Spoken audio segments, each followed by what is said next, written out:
A social worker is working with a child whom she suspects is being emotionally abused and neglected.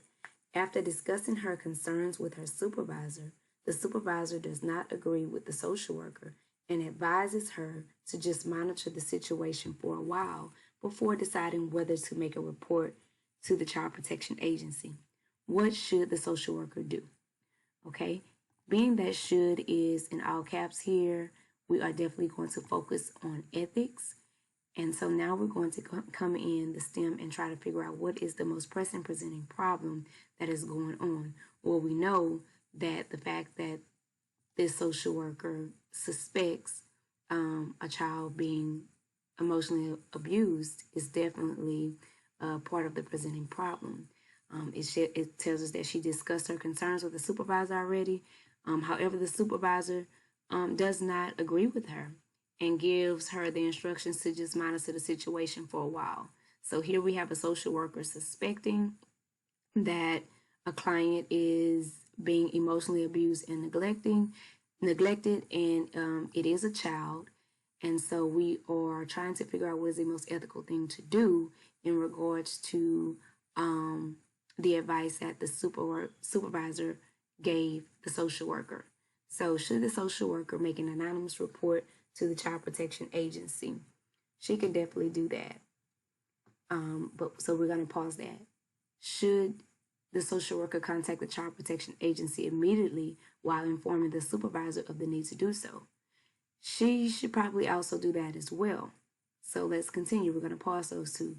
Should she make another appointment to speak to the supervisor after collecting more information that supports the social worker's concerns?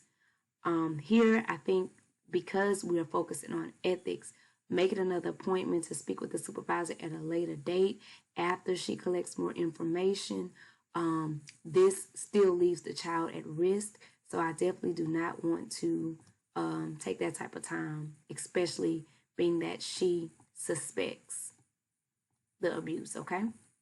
So option D, should the social worker continue to collect and document information and just follow up regularly with the supervisor to seek direction?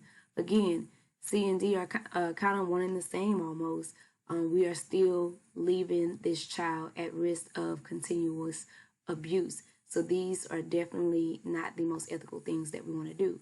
So here we have A and B, which either we can just make an anonymous report or we can contact the agency and let the supervisor know that that's what we're doing.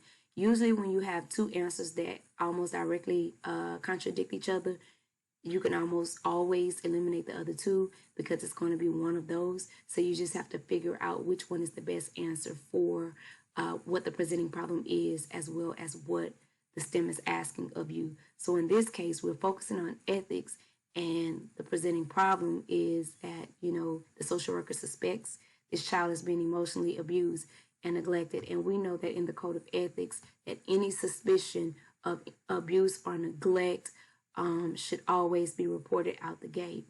So make an anonymous report to the Child Protection Agency, definitely something that you could or should do. But most importantly, you need to just kind of be a little assertive with your supervisor and let her know, look, I suspect this is going on. I'm letting you know that these are my suspicions. And I'm definitely going to, I definitely feel the need to file a report. So that's what I'm going to do. So the answer here is B.